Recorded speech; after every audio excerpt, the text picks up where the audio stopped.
pages 5 through 9. Well, actually, what pages are we reading again? I forgot. Yeah, it's 5 through I think the top of 10, but you'll see it because the section ends. Yeah. All right. Um, So yeah, yeah. so I'll just give a short intro about the book. It's written by Dr. Tommy Curry. It came out very recently, I think 2017. So it's basically a book that talks about the history of like gendered violence against Black men and how that type of violence should be seen as not just racial, but also gendered. And it talks about it's called the man not. So it's about this theory that, under a system of white supremacy, Black men are not seen as men. They're males. They're not men. And so applying the same ideas of white patriarchy to Black men doesn't work. And therefore, we have to understand Black masculinity in different ways. So I think Swa wanted to read a quick excerpt first, right? Yeah. So I'm gonna read like the very first paragraph. Are you going to share your screen or should I? Oh, no, I posted the link. I think it's much easier if people just follow along on their own. So Is but that fine with Where's everyone? the link? Where's the It's in the chat. yeah, it's in the chat. Okay, all right, for sure. Yeah, I Well, think I that'll feel be like easy. I'll share I'm my still a screen. fan of I can share the the screen. screen. I can Yeah, share the okay. screen though as well, but I think it's easiest if you do both. Cool, thank you. All right, so yeah, I want to read this intro paragraph because I think it's really good. And then we're gonna whoever's gonna be the second reader, you'll read your page, then I'll hop back in to finish. But readers, we're just gonna when there's a pause, just take over. We don't have like an order. So addressing the caricatures. All right, I'm starting. So addressing the caricatures that serve as theory and the study of Black males. I see dead Black male bodies, Black men and boys in the streets, dead niggers made into YouTube sensations. I see their executions on the internet, the corpses of Trayvon Martin, Michael Brown, Little Tamir Rice cycled for eternity. I hear Jordan Davis's music and Sean Bell's vows. I feel Black male death all around me, and I am scared. Scared that one day I will be forced to not speak. They shame me when I speak about Black men and boys. They threaten me with the names of white men. I hear patriarch, sexist, misogynist as they condemn me for identifying the murderers and the lynch mobs of Black males. They wear hoods with the disciplinary embroidery, whispering nigger under their breaths. These Black and white faces stand guard at the gates of the academy, Hello. and I fear. You got my computer like an idiot. Oh my God. They wear hoods with disciplinary embroidery, whispering nigger under their breaths. These Black and white faces stand guard at the gates of the academy, and I fear they will make me be still. They will kill me. They will force me to remain silent. I write this knowing that my words will not outpace the bullet of another gun, transforming living flesh into rotting meat. I know as I write this, another Black man or boy will die. I know as I think about their death, the end of their lives is coming to be. This America makes corpses of Black males. It is simply the reality of our day that Black males die. This death, however, is shunned, cast out of the halls of the university, and avoided at all costs by disciplines. This reality has not transformed any of the decadent theories that tie Black manhood to the caricatures of the 1970s. Black men are thought to be latent rapists, the Black macho of old, violent patriarchs, a privileged Black male craving the moment he is allowed to achieve the masculinity of whites. These mythologies of decade long gone remain the morality of disciplines and the political foundation from which racist caricatures become concepts, revered concepts. Sorry. All right, so let's get to page 5. I can go. I'm going to be looking from your screen. So. All right. Okay, so this is page 5. The man not as a philosophical grounding for a genre study of Black male death and dying. Black male death and suffering is thought to be generic, captured solely by the category of race. Race, however, is not an efficacious category of analysis under our present intersectional and post-structural arrangement. Race is a category under constant disciplinary surveillance, exposing it to a seemingly infinite number of attacks for being overdetermined and essentialist, and therefore in need of any combination of experimental anti-essentialist solutions. This dispersion / deconstruction / dismissal of the race category has created consequences for Black males attempting to situate and describe their experience and history, because race has been the only category offered by disciplines through which Black men can theoretically articulate their experience. Consequently, Black males find themselves articulating their concerns through alien theories rooted in this displacement.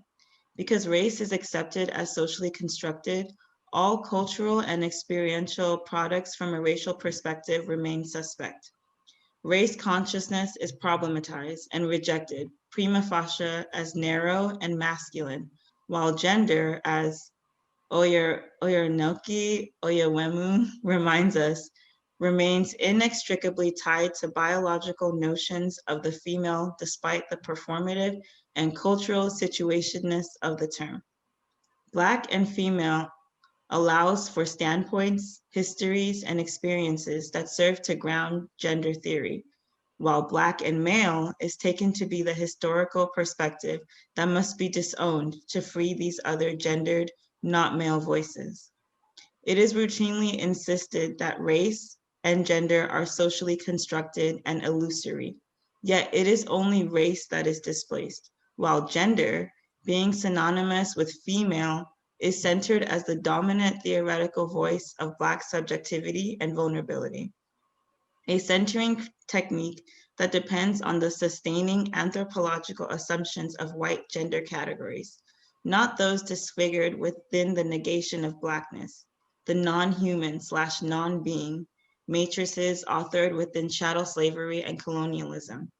Gender becomes the symbolic representation of bodies, their intent, while race simply acts as a modifier and operates to overdetermine or lessen the power position of maleness. Consequently, gender studies becomes discourses about women, where racialized men are interpreted by the lack of power they have compared with real white men. Black men simply do not exist as a viable social subjects or reflective entities, given their disfigurement within the established gender order.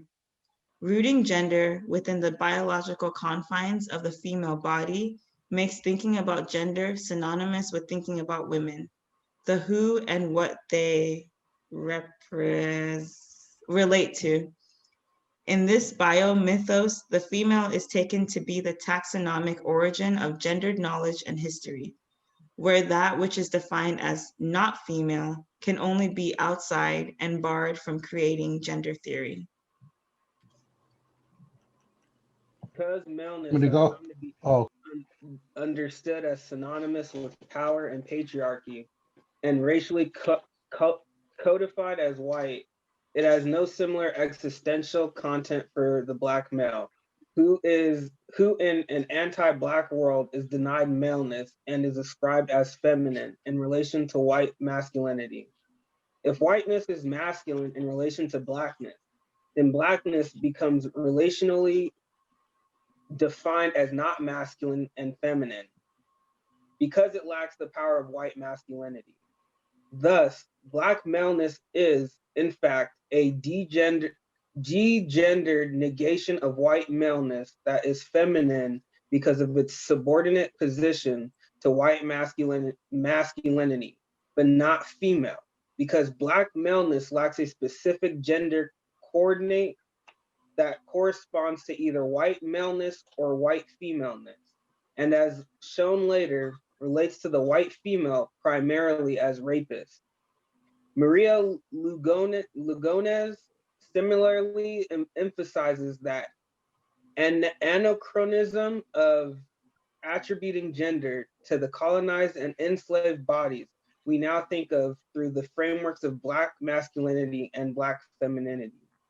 As she remarks, under the imposed gender framework of colonial modernity, the bourgeoisie, white Europeans were civilized. They were fully human. The hierarchical dichotomy as a mark of the human also became a normative tool to damn the colonized. The behavior of the colonized and their personalities/souls were judged as bestial and thus non-gendered, promiscuous, sexual, and sinful. The colonized/racialized subject was denied gender precisely to define the boundaries between the content of the human and the deficit of those racially speciated. This is not to say there was no sexual differentiation between bodies and the roles assigned to them. Rather, it highlights that colonized people become male and female. Males become not human as not men, and colonized females become not human as not women. The Black man deprived not only of an identity, but also a history and existence that differs from his brute negation, experiences the world as a man not. Man notness is a term used to express the specific genre category of the Black male. Genre differs from gender. By this distance, Black males share with Western man a priori and by consequence, patriarchy. Whereas gender asserts that historical and social orders defined by the biologic marker of sex are in fact synonymous with the historical and sociological location of Black males. Genre expresses how the register of non-being distorts the categories founded upon white anthropology or that of the human. Popular categories of analysis such as class, gender, and even race suppose a universal human template upon which they imprint. But what is the applicability of human categories on the non-human? The Black male is negated from an origin of human being, from nihility. Frantz Fanon's reflections on objecthood and non-being are not simply descriptions of negation. They are not terms of proxemics, but terms of register.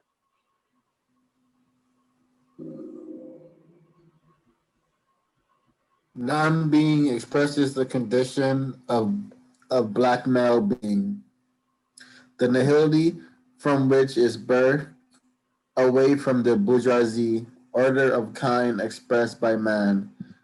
Genre is specific to the kind, the type of existence expressed by the Black male.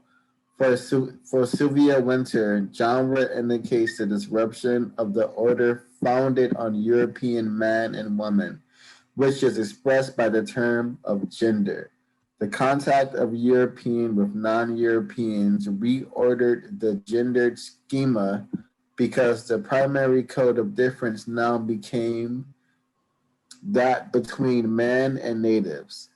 With the traditional male and female distinctions now coming to play a secondary, if none, the less powerful reinforcing role within the system of symbolic representation, and so far as Blackness expresses the intermissivity of being as non-being. Gender too is reformulated. This is why Winter coined the term genre to replace gender. She writes genre and gender come from the same root. They mean kind. What I'm suggesting is that gender has always been a function of the institution of kind.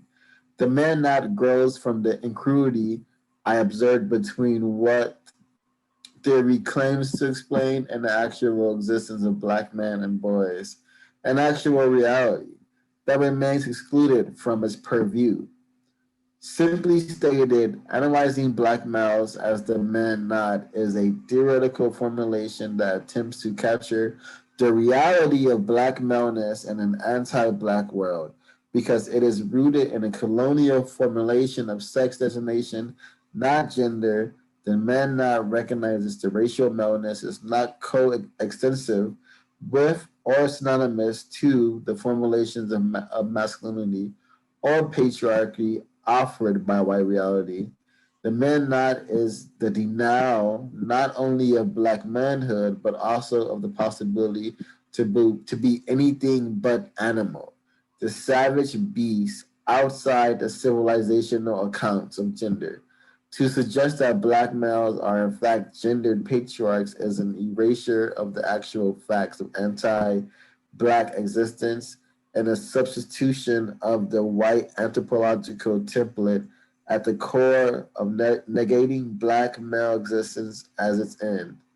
Michael Brown's death, like that of Vonderwitz Myers, Oscar Grant, John Crawford, Jordan Davis, Alton Sterling, Philando Castile, and Stephen Watts, represent the accumulation of an intellectual failure to grasp the complexities and the motivations implicated in the genocidal logic of American racism beyond the categories of modern taxonomy. The Negrophobia, the Negrophobia that drove white America to endorse lynching as a technology of murder is the same anxiety and fear that now allow the white public to endorse the murder of black men and boys as justifiable homicides. Black males are often killed by police officers because they claim they fear for their lives, that black men have life-threatening weapons or guns. This phobia is a normalized and institutional program used to justify police violence, ostracism, and incarceration. It is a fear that is given so much weight in individual cases precisely because it is a fear that both white America and many non-white Americans share. The vulnerability of black men and boys lies in this consensus, and it is one that extends beyond the borders of white psychopathology. It is an American maxim propagated through the mass media and the assumptions of liberal progression, gender politics, and internalized by the populations, black, white, male, or female, that consume the mythologies and images. Does anybody go? I'm sorry. I just want to make sure I'm Oh, not Jai, jumping just in. go. All right, sorry, man. Dang. All right. So in academic philosophy, there's yet to be a text that deals specifically with the history and theorization of black males.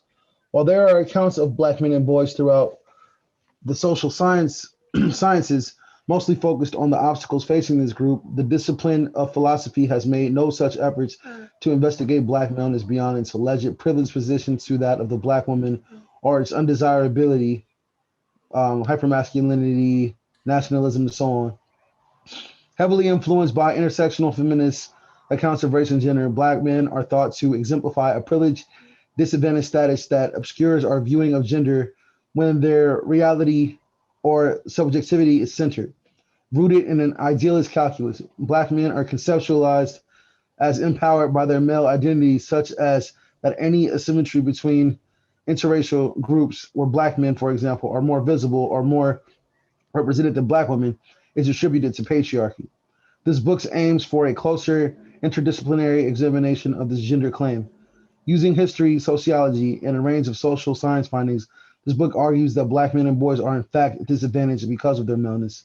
Taking the black male experiences seriously shows that what is now considered gender is cumulative, not casual, and while certain problems may accumulate around male or female bodies, they are not isolated to those bodies or their histories. Hence, instead of being protected by patriarchy, black men and boys are revealed to be its greatest victims under close examination. This book is not predetermined. It is not merely an articulation of a foregone conclusion. It was written as the imposition of a theory onto black males as subjects as objects of study, in which the desired conclusion was decided before the research into black men and boys as complex subjects even began. This book theorizes black male life in the United States, its dying, and the reality of its death.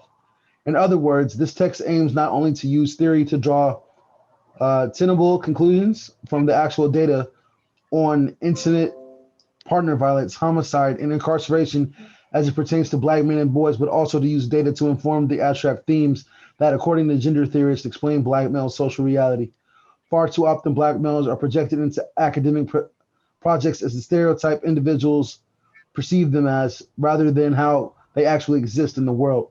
This book was written to overwhelm the silence imposed on black males through negative racial characters that become absolved of their moral offensiveness once they are called gender theory. Ideas of black men as abusers of women and children, rapists, and power hungry deviants run rapid throughout the academy and inform what is intuitively expressed as academic gender theory. Is there sufficient evidence, however, to ground these theories? While there is tacit agreement among American institutions, courts, prisons, the press, and so forth, that black males' deaths and the individuals responsible for these murders will be ideologically supported in their rationalizations and financially rewarded for their actions, this is not the full scope of black male vulnerability. Black males also endure societal discrimination and societal ostracism because of their maleness.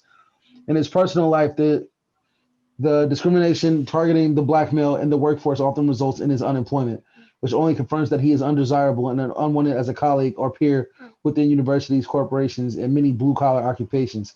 He is assumed to be a deviant. So his history of trauma and physical or sexual abuse at the hands of men or women, which precipitates many of his interpersonal conflicts as an adult, is denied. He is interpreted as a violent and abusive individual in need of criminal sanction rather than as a victim in need of treatment and compassion. This book is concerned with the sociological, historical, and ontological weight of black manhood.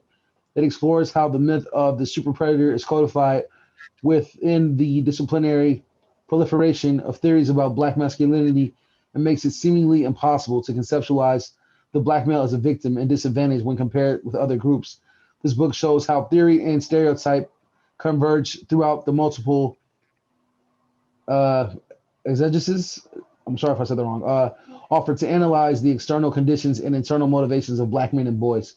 Academic theory uses the same pathological explanations of black male deviance, violence, and abuse that continue to haunt black males and justify their murder in society. To advance theory, the vulnerability of the black male is denied, and his disadvantage is obscured from a field viewing by scholars and the public. He is thought of only as a perpetrator and never a victim. The man not was thought of as a corrective of sorts, as a concept of black males that could challenge the historical and theoretical accounts of black men and boys that have proliferated throughout disciplines and are taken as gospel in academic research. This book is the first philosophical exploration of the oppression of the black male that aims to synthesize the multiple findings and research concerning his condition across disciplines.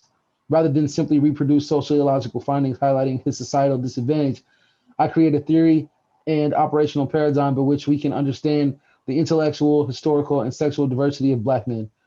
While such an exploration will never capture the full experience of black male homosexuality any more than the black male's heterosexual experience or his denied and condemned polyamory, the man knot is an attempt to reflectively engage the conditions that dictate the formation of black male sexualities and the historical vulnerabilities that obscure our viewing of them as actual realities of black manhood.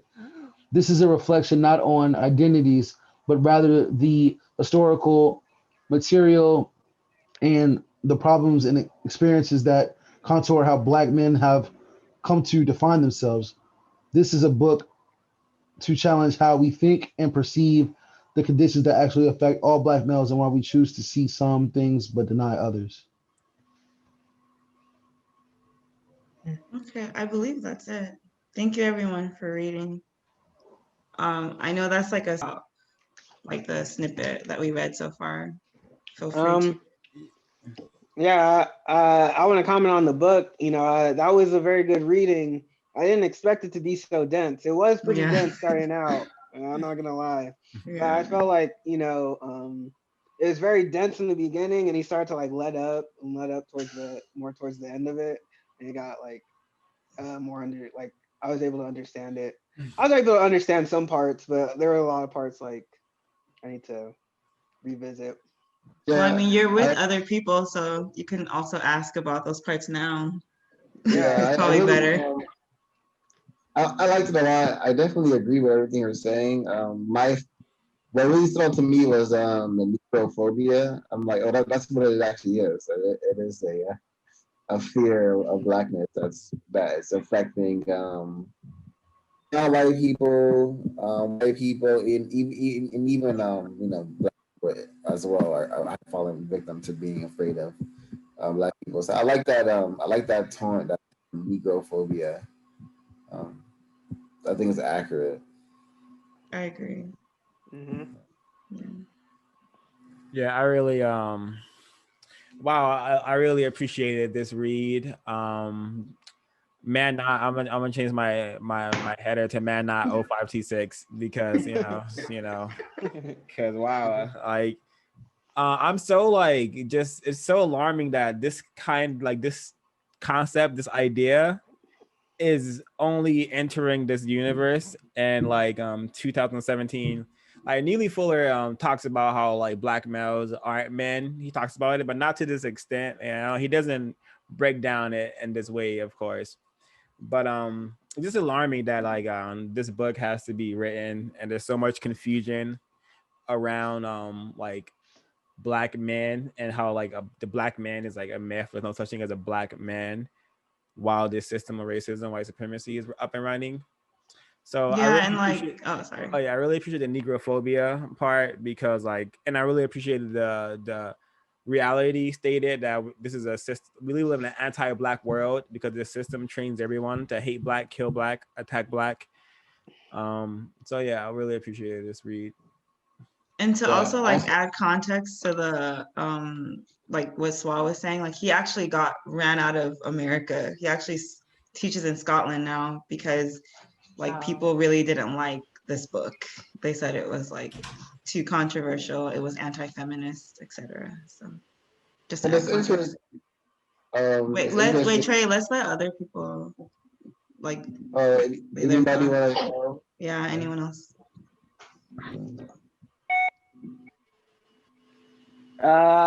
I'm always I a kind fan of of. sorry. Oh, sorry, sorry, Go ahead, Jay. bro. I'll be quick.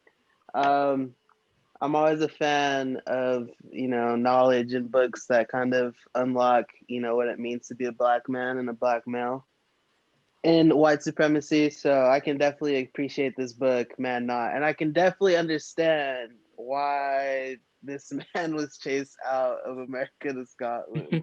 This is powerful stuff, and powerful stuff is always controversial in my opinion. So yeah, I am a big fan. I wouldn't even say powerful. I would say honest. He was chased out of America because this is raw data that no one wants to actually examine and Truth. investigate. Yeah, it's just true.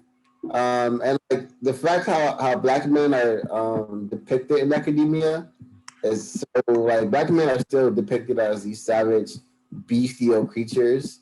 And I posted an article about a police officer who was charged with sexually abusing children, and then one of the comments I got was from an old white woman talking about, oh well, black men can do this, and then black men are rapists, blah blah blah. It was no, and no. The actual article just black men are rapists. I was like, what the fuck? But yeah. Yeah, that's hella out of pocket. I thought that it was hella dense. That was dense as hell for 5 pages.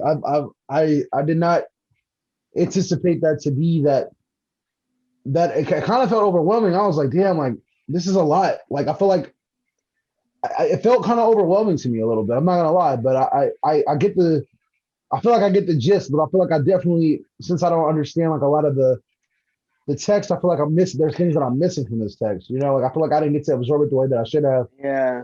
Because Well, you're like, this is the best time to deconstruct it and like figure out any like holes that you may have. So well, I don't think it goes necessarily, but it's just like, it's certain, like thoughts and things that opinions that the author is expressing that I'm not able to fully comprehend it. And I also, I can't speak for everybody, but it's just sometimes like hearing those terms like man not and just things like that. It's super disheartening. Like to be like, damn, like under racism, white supremacy, like I can't even be like a man. Like that's super fucking weird. Like that's such a, and I feel like that's kind of like an ego thing. Like, but it's just it's very concerning. It's like damn, like I don't know if it's an ego thing to just, want to be considered human and like a man. no, well, It's not an ego thing. because I It's feel like like a right I, that you I don't feel deserve. like I'm not a man. You know what I'm saying? But the way the way that they kind of talk about that in the ISIS papers too, just like about like how black men don't get to really be, like in comparison to white men, they don't get to be men the same way, and it's just it's really disheartening. It kind of makes me feel like damn, it makes me feel I down. feel you, Jair. It's fucked. Like it's, I don't know how else to describe that, but I mean, I appreciate Nah, I this feel text that. 100%. And it's sad to know that the author Oh, was being so real. They had to fucking run him out the country because, Yeah. like, come on, what the fuck? Like, this shit crazy. Yeah, Sorry, we went to Scotland of all places. I mean, I don't know what's in Scotland, but why Scotland? probably more white rivers, I would imagine, but I don't fucking know. Quick Does question anyone- though, sorry. Oh wait, can we go through? I just want like Yeah. everyone to give what their thoughts were before we go into like Yeah. questions and stuff.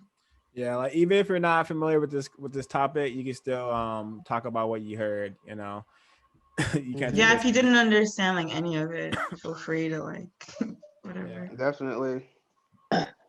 Honestly, after reading this, it was one of those reads where I know like I know the terms, so I was too busy trying to make sense of the terms within the text. So now it's like I need to reread it as I'm doing now to like fully understand it. It's like I understand like the words like as it is by itself, but putting it into the text and this experience here is one of those things of like I don't really understand it in connection with everything else. So yes, that's what I'm doing here, taking notes and obviously trying to connect the dots. Very dense read, but I love it. Diamond, did you want to go? With me, I don't know, it kind of reminded me of the Willie Lynch letter. I don't know. Oh, like yes. Yeah. It just to I'm not good talking, but just to like I can't say it, but the man, like I don't know, it just reminded me of the Willie Lynch letter when I was listening. Well said. I need to read that. Not really. Yeah, we should read that too. That one's short too, isn't it? Yeah. Yeah, it's short. So so the man knot is basically like what a black male is. It's what you call a body, a black body with a penis. It's like we're not what Tom Curry is talking about is how black males are not men. The system is designed to literally prevent black men from functioning as men. How do you function as a black man? You function as a black man by not being terrorized by a system called racism. Thus far, no black man I've met has escaped the system of racism and white supremacy. Therefore, no black man exists. Black males are children, man-not, slaves, prisoners. And this goes for a lot of non-white folks too, but a lot of them have access to whiteness, but the black male does not. So yeah. I also want to share that when I was reading this, like this is like my life. I know I'm a human, a sentient human being that deserves to be listened to and respected to. But I've been in situations and environments all across the world where I am talking and I'm speaking to people, but I'm treated as if I have no social value, zero social capital, like what I'm saying has no importance at all. So like this shit is accurate as fuck. And if it's I wouldn't say it's been I understood this completely. This is my life. We have as Black men we've been excluded participating in life. I would say, Well, according to the code compensatory logic, life is living in a world with justice and peace. So no one participates in life besides white supremacists. So Yeah, I think what's like really important about this book and why it's written at this time and was given such an issue or was given so much pushback is I think we're like in a time of like, I think he references a lot like intersectional feminism. And like in the second paragraph, he talks specifically about, race being second to gender in terms of the way people think. And it reminds like the one thing I think about is the term like Black feminist, right? It presupposes that like the feminist is the main thing and Black is just a version of it. And so even within that statement of calling yourself a Black feminist, the gender is the main topic and you are just ascribing a Black version of that gender, right? But really it's much more complicated than that. And so I really like that because I think we live in a time right now where people think that there's not a complex analysis of how all these things intersect. It's just like, well, I'm Black, woman, queer, disabled, so I'm more oppressed than you. And everyone is like fighting for the crumbs of being more oppressed to somehow have white people give them more money or something, instead of really understanding that this is a really complex matrix made by white people. And instead of fighting for the crumbs, we need to understand like who has the pie, why we don't have the pie, and like how to get the pie. So that's why I thought it was like a really important read because like yeah, I think there's not a lot of critical analysis of yeah, what it means to be a Black male, a Black female. yeah. Well said, Ash. Yeah. And Yeah. that maybe that brought to mind something that I see a lot in the oppression Olympics. It seems that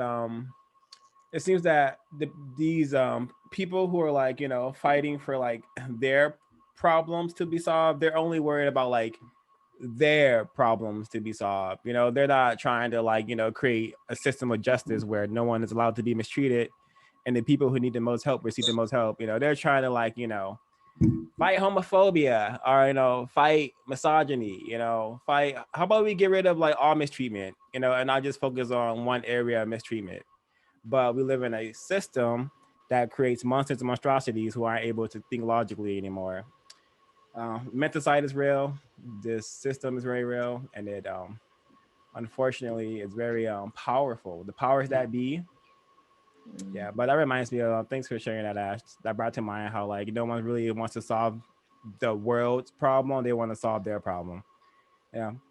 I wanted to Yeah, add that was really explosive for me as well. Like, Ashley, your explanation just like woke in a whole load of ideas and helped me understand that part of the text like a whole lot better. So thank you very much. And like, one thing that I also had picked up from that part of the text, like I had written down because it was like it was the line in particular where they say, um, anti the an anti-black world is denied maleness and is ascribed as feminine, and then that made me think that of course like black males are constantly being forced into the subordinate role, and how do they see females as subordinates? So naturally it makes sense that you are emasculated just by apparently not being your own sovereign and following an instruction of somebody else, i.e. the government, the white man, or however. Just yeah, so it was I enjoyed this text. I'm it's extremely dense. I'm going to continue reading it because I scrolled a little bit further and I saw that they're breaking on black feminism, and they have references of anti-women. So I'm hooked. I'm gonna definitely be reading this and continuing to dissect this. So this is an amazing read. It's a really really Yeah. good book. I think wait, Quaker, did you want to say something? I thought you were talking. Oh yeah, I wanted to add to what Ashley was saying. Thank you for what you were saying earlier, because I missed that part. But I wanted to add, when you look at feminism, and it has a very like positive undertone. So when you compare when masculine being the opposite, it would have to be negative. So that's why, black feminism, you hear these terms and they're supposed to be positive, but every time you hear black masculinity or masculinity, it's very negative, right? It's the only thing that comes up with black masculinity would be like toxic masculinity. Yeah. And when, on that paragraph after, when he talks about maleness being synonymous with power and patriarchy, and racially codified as white, maleness is synonymous with power and patriarchy, but the black man doesn't have any power. There is no patriarchy, right? Because he doesn't in the system of racism and white supremacy, he has no power. So he is automatically, considered feminine, or a female. Yeah. I think when he's talking about that, I don't know, someone, if maybe Ash or somebody, he really like when he's talking about female, but not it actually being female, right? Just that in comparison to this masculine, the black male is automatically categorized as female. I think. Oh yeah, go ahead. Sorry. No, if you could add to that or speak to that, I'd appreciate it. Yeah. Well, you know how Swa always says how there's a quote about how black men are the lady of the races. That's what I remember Swa saying that. That's what like white people say. Wait, you're asking specifically why he's saying black men are seen as female? Like I want kind of like a little bit of clarification, because that's like I feel like that's something that confuses me a little bit, because I'm reading right here. It says, thus black maleness is in fact a degendered negation of white maleness that is feminine because of its subordinate position to white masculinity. Oh yeah. And not female, right? Yeah. Because black maleness lacks a specific gender coordinate. If you could explain that. Yes. Oh, okay. Sorry. Yeah, I think it's showing like the kind of lack of like language that we really have to understand the black male under white supremacy, because obviously like, oh, bye Noah, the black male is subordinate to the white, like to the white man. So it is like in that way, like in the way that white people see masculine and feminine, this is not the way that like African-centered people see masculine and feminine, right? But like as we were reading in Yorugu, white people see masculine and feminine as like who is dominated and who is superior. And therefore, like the black race is feminine, but the black man doesn't actually have like the black man doesn't live in a female body, right? It doesn't give birth, it doesn't breastfeed, it doesn't take care of children like in the same way that like the female body would, right? So how do you define black masculinity? And I think that's like what he's trying to pose in this like conversation is, even though there is no black male, how do you define masculinity under blackness that is not seen as powerful or like overbearing, subordinating someone? Okay. I don't know if I explained it well. No, you did a fantastic job. I also want to add something from like ISIS papers. It's the same process of being effeminized to the point where like you can be considered to be like what's what I said, the lady of the races. Like you're not seen in a position of power because you don't do you don't do manly things like provide the same way that the enemy is capable of providing. So yeah, that's how I interpret it, as a very, very intellectually bourgeoisie way to say it, as Dr. Curry put it. He speaks in the same way. He speaks like he's in those environments of high academia. Yeah. I think he just talks about like he and that part that you read, he's talking about like just a neutered state of like black manhood. There's no such thing as black manhood unless you're trying to solve this problem of racism. Other than that, you shouldn't call yourself a man. You're not. And it is honestly should be it's not that simple because the process into which this has happened has been like very vile and atrocious. But it is very simple to understand that the system has puts up puts male and females in a child position, but even more so black males, because that's how you stop people from uprising. You attack the black males, the ones who are actually capable of fighting in a war, fighting in the battle zone. Yeah. So, And I wanted to, I wanted to, that kind of leads me to like that man, not, I had a question if nobody else had a comment. I know Trey, if you wanted to say something. I wanted to talk about the genre versus gender, that comes up where he says genre differs from gender by um like what do we think like that means, like genre versus gender? Like for me, I think, since black men are not allowed to be considered men or allowed to be men or be seen as men, they're put in a genre, right? Like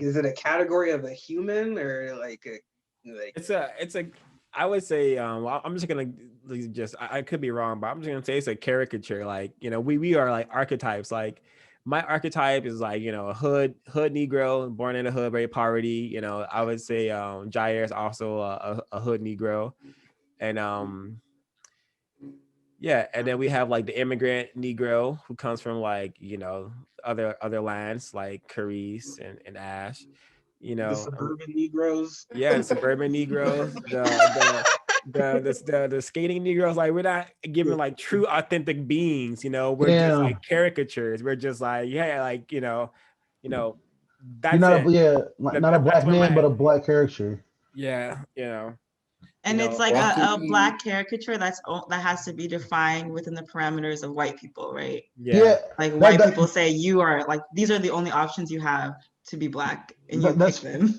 that's funny that you say that because just something that exists in my life that I've recognized is when you try to exist outside of any way that white people want you to exist, that's when it becomes a problem. They don't want you to do anything that's not like based on these roles, these archetypes that they've assigned to you.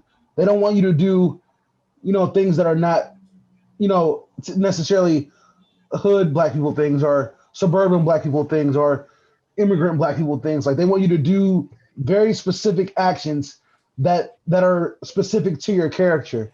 And when you don't want to do them, then all of a sudden you're the aggressive black woman, you're the aggressive black man, you're all these other things as soon as you don't want to stay within the confinements of the roles they gave you.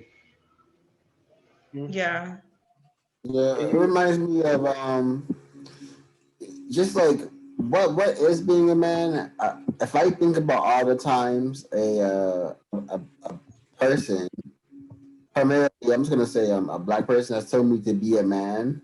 There were all these instances of me being told to be a man were self-negating incidences. For example, I was crying at one point, and then someone told me, "Be a man, stop crying." Suppressing emotions is not manly, especially if like you're needing to cry. I remember once I got woken up by my auntie, and she was holding a baseball bat, and she wanted me to take the bat and go beat somebody up with it. And I told her no, and she said, "Be a man. You're not gonna be an effing man." So like, it's just we don't know. We don't even, as black people, as traumatized victims of white supremacy, we don't even know what being a man is. We think it's fucking causing Being violence. violent, yeah, Yeah, exactly. Feel like being a thug, fucking being being. violent and not being Yeah, able to show emotion, to be a stoic yeah, bastard. Like that's it. Like, yeah. uh, And I think That that also, reminds oh, me. go ahead, Chris. Okay. It's I saw a post where basically, um, it was the other day, and it was basically saying like black men being masculine is not toxic, you know. Oh, wow. So basically, we have to kind of reprogram ourselves that masculinity is not a toxic manner. It's something that is like kind of it's like how women view feminism.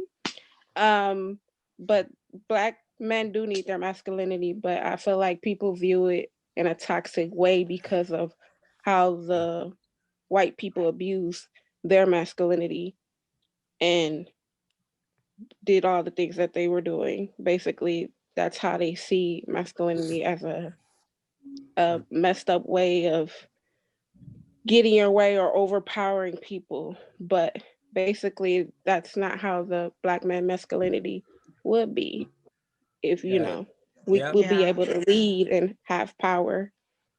Yeah. Yeah, Black. that actually leads into like a question that I was gonna ask, which is like, do you even like what do you think an African-centered Black masculinity looks like? And do you even think it's like achievable under white supremacy? Like, yeah, Yeah. like do you have examples of it? I think in order for black males to be masculine, they have to exist in truth, and they have to do what needs to be done to solve this problem. You know, I think black masculinity is not being tough. You know, it's not having money. It's not like, you know, it's being able to constructively, you know, take care of, if you have a victim family, it's to constructively take care of your victim family, and to, you know, come up with ways to solve this problem so you could hopefully not have to live as a victim your entire life. You know, we could solve this problem in our lifetimes. So I think that's what black masculinity should look like and is. If it's not that, then I think it's unconstructive, because like I don't see the point of even wanting to be masculine, because I think masculinity equals in the white supremacy culture as like John Wayne type, you know, being able to go in and like, you know, genocide the people and take over the shit, take their resources. That's white masculinity. I agree with that, and I wanted to also touch on something Carice had mentioned about like that post about you know masculinity and black men. I feel like I've heard that sentiment before, where it's like, oh well, men need to be men and men need to do this and do that, but the way that they're talking about it is not the ideal way that I'm imagining we're talking about it, because the way we're talking about it is like Swat said, in a constructive way, in a way that matters. But the kind of masculinity, goddamn, that they're talking about on these, you know, Twitter, Instagram feeds, like this kind of shit, is the kind of thing. It's Like, imaginary. It's not yeah, real. it's that black men don't cry. You better toughen up. You know, don't show emotions. A nigga look at you wrong, you better tell that nigga whoop de whoop. Like it's like all this rah-rah, this fantastical nonsense that was put onto them as a child. So you grow up your whole life thinking that if you don't check these boxes, then you're not a black man. And then it was No, it just sounds like an oppressed slave. You basically got to accept the things that you are. If you're not accepting it, then basically that's the issue. You can't cry when the master want to have you pick cotton and beat you to death. You can't. You got to man up. You got to do all this. It's basically it's their lingo, but Yeah, it's put on to us. Yeah, exactly. it's Yeah, that's perfectly it's stated. projection. That's true. it's extreme insanity. Like we're like the you know, they're like, there's a gang war going on in my old neighborhood where like black males are having fun killing each other. So and that's black masculinity to them. So we throw that Yeah, away. And that's exact. Come on, man. That's yeah. God damn. That's I a wanted to, I wanted to answer the question. Well, I agree with. I thought Swa gave a pretty. I agreed with what Swa said, so I don't want to repeat anything on that. As far as does white supremacy allow an African-centered masculinity to exist? I don't ever think it will, and I don't think it has any intentions to. I think it's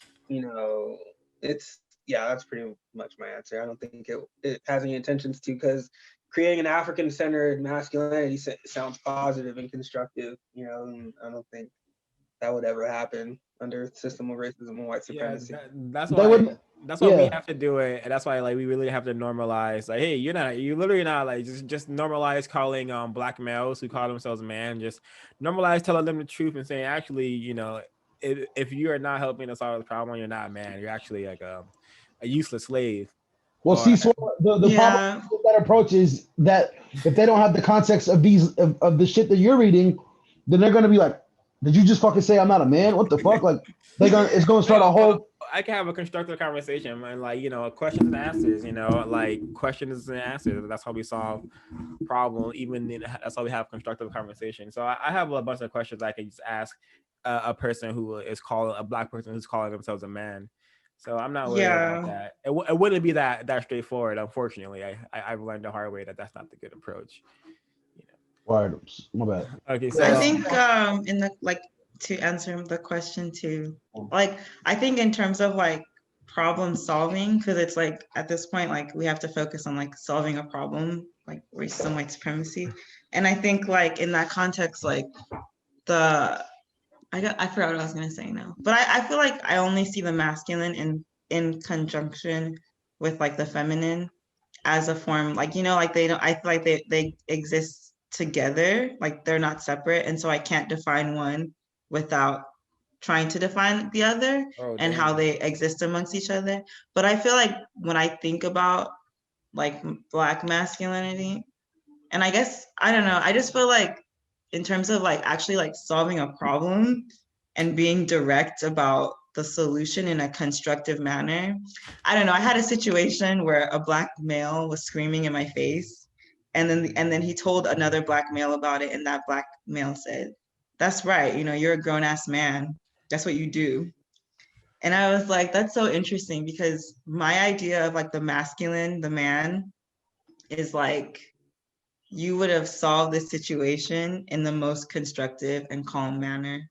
And like, so that's what I think about in terms of like the masculine is like coming to a solution, solving a problem, and like putting yourself physically on the line, because masculine people are generally larger, and like doing it in a constructive way. So yeah. And it's crazy how I also want to say this. I also think when the emotions become part of the equation, it becomes way more dangerous and unconstructive because the moment the emotion is triggered, you should just walk away. I think honestly, because they're gonna have to cool down, and they're not even able to process any logic at that point. They're not thinking about Act 3 or Act 2. You're on Act 1 right now, and they're already going off and yelling at you and screaming. And that's how I think Act 1 is when emotions arrive. That's how people end up in jail. That's how people end up joining gangs. So they have these managed emotions. Jared, my bad. You can type that. All right, for sure. So that was an excellent point as well. But I just wanted to say that to Ashley's point about that what she shared with us, it's also imperative that I guess like how Swat says at times, like not at times but all times, but it's important to share the knowledge that you receive, because if you don't, you end up in situations where you got a black male putting a battery in the back of somebody else for doing the wrong shit. Like, you know what I'm saying? Like this, somebody's like being hella aggressive, hella extra. It's not helping. It's just causing the situation to become worse. And then somebody else is like, "Yeah, you did the right thing. That's what I would have did too. I would have also done this dumb shit." Like, so like if we don't have enough people like saying, that's actually not what you're supposed to do, because unsurprisingly, I know a lot of Black people that would have said, "Yeah, you did the right thing. I would have also yelled and screamed and made a mockery, acted like a goddamn idiot. I would have done that too." That would have been my go-to. Enough people don't think critically enough about the consequences for shit that they do. You know what I'm saying? And that's all I wanted to say about that. I just wanted to piggyback off that. I have something. Oh, go ahead, Therese. I'm sorry. No, go How ahead. do you let or know or show a Black man, how to Black male have their more time? I'm sorry, Black male, to be more constructive, except for worrying about the next Black man and what he's doing and working together kind of thing. Because it's like, how some Black males, like in order to get them together, they you know, these people that go to church or whatever, they be in a corner with their mics and their speakers, saying what they saying. It could be the same thing as if everybody was to say, go out with their speakers and their mics on the corner and talk to the black male and pass out books or whatever constructive way we can, so they can have more of a constructive time to do what they needed to do to learn, basically. Well, yeah, Curious, that's a great question and point. I would say just the black males, what they love to do is like show off, like get together and show off. And we just to be constructive have to totally not participate in anything non-constructive and really like dissociate ourselves from everyone who is, is participating in ghetto glorification or non-constructive behavior.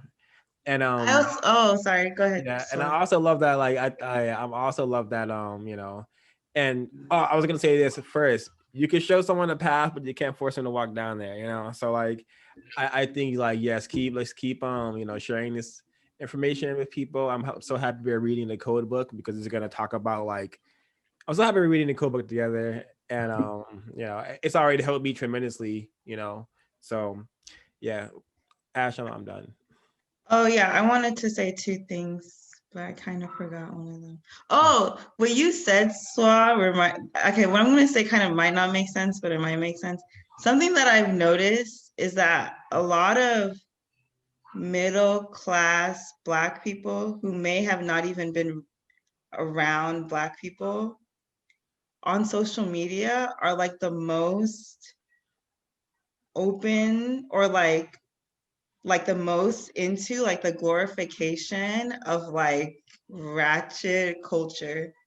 And I feel like it's because they are not actually in it and they're watching it almost like the way white people watch it, that they're like egging on behavior that really causes like a lot of confusion and destruction in Black communities. I don't know if I'm making sense, but it's something that I've noticed, like with that whole twerking thing that happened and like people trying to defend it and stuff. A lot of those people who are defending it are like people who are like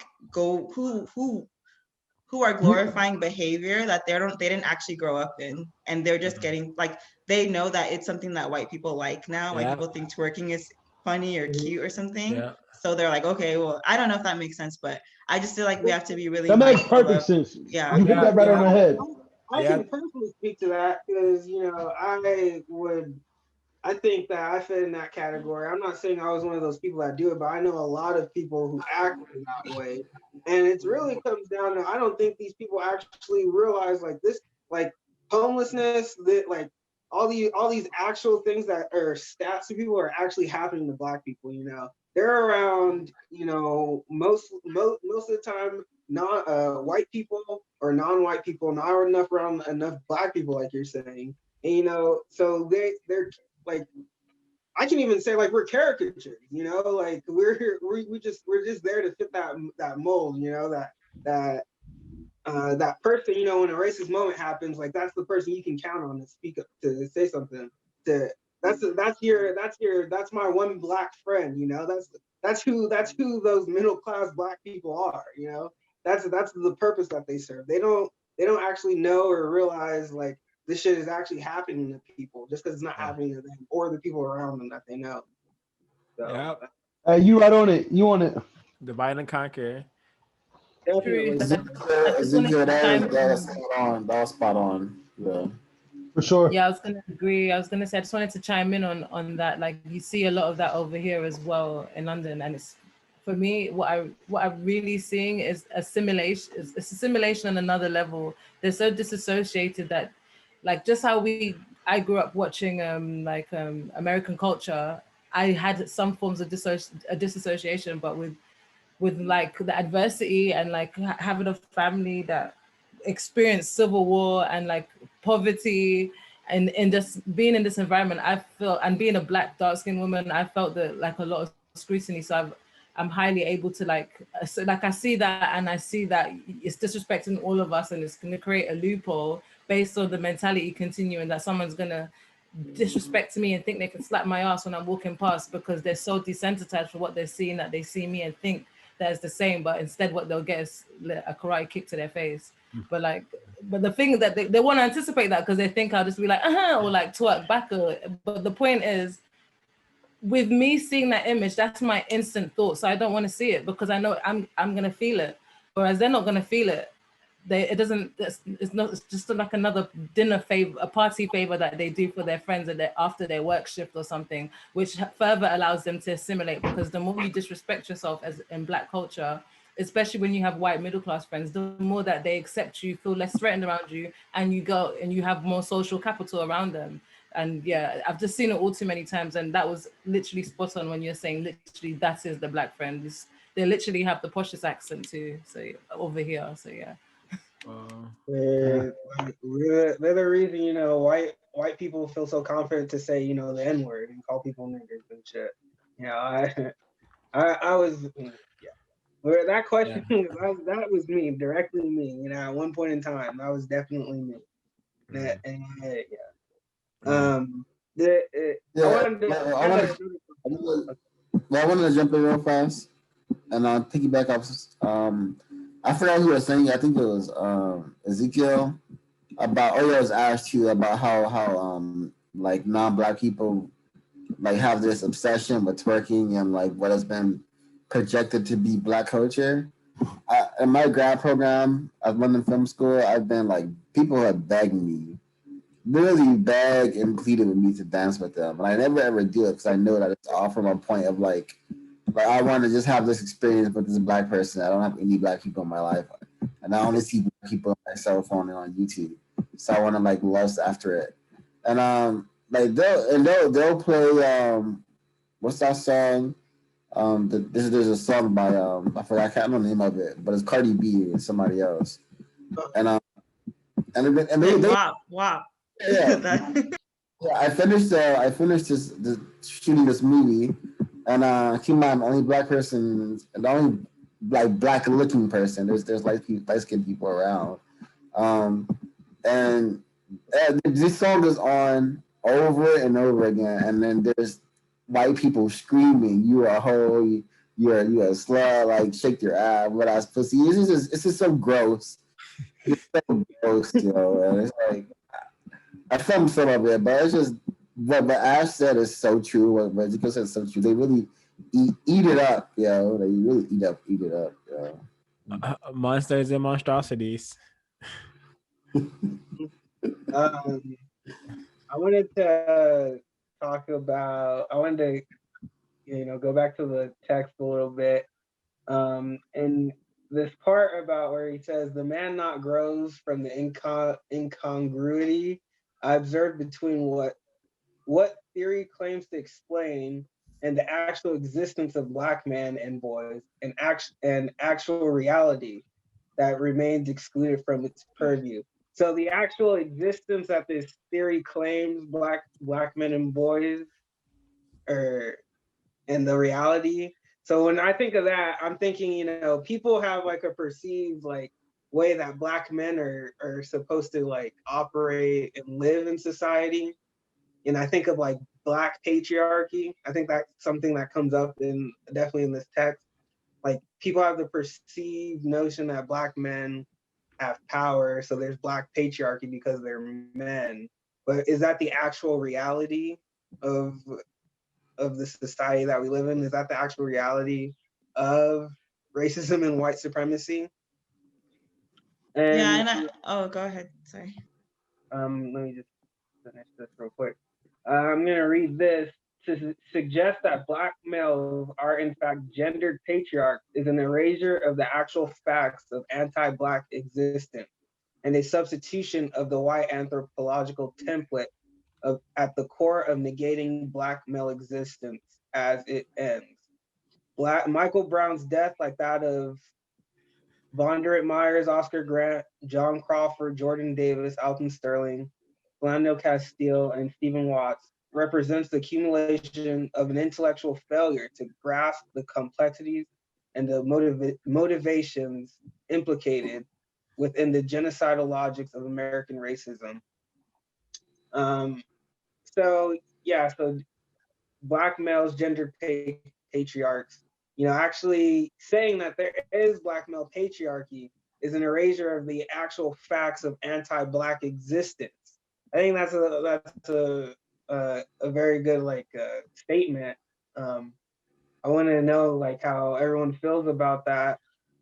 I don't think we have too many feminists here, or the pop culture Black feminists that exist today. I don't think a lot of them are here, but I would love if if they had if I could get there. Well, as a person who used to be very confused and not understanding racism, like I once upon a point of time, I would thought like Black male patriarchy, Black male masculinity was like a real issue, I thought, but now I understand that it's just racism, white supremacy, training everyone to be monsters and monstrosity. So we should expect this kind of behavior until this problem is solved. So so I think logic does not exist in a lot of the higher academia. This is why they use all this hard to access language. They use colorful language, not logical language, I would say, And I think philosophy used to be supposed to be logical, but that also has never been logical to me, So just follow the logic and just understand that this system is just lots of extreme insanity going on in order to it forces all of us to participate in this insane society, and many people around us are functionally insane. And that's just the logic.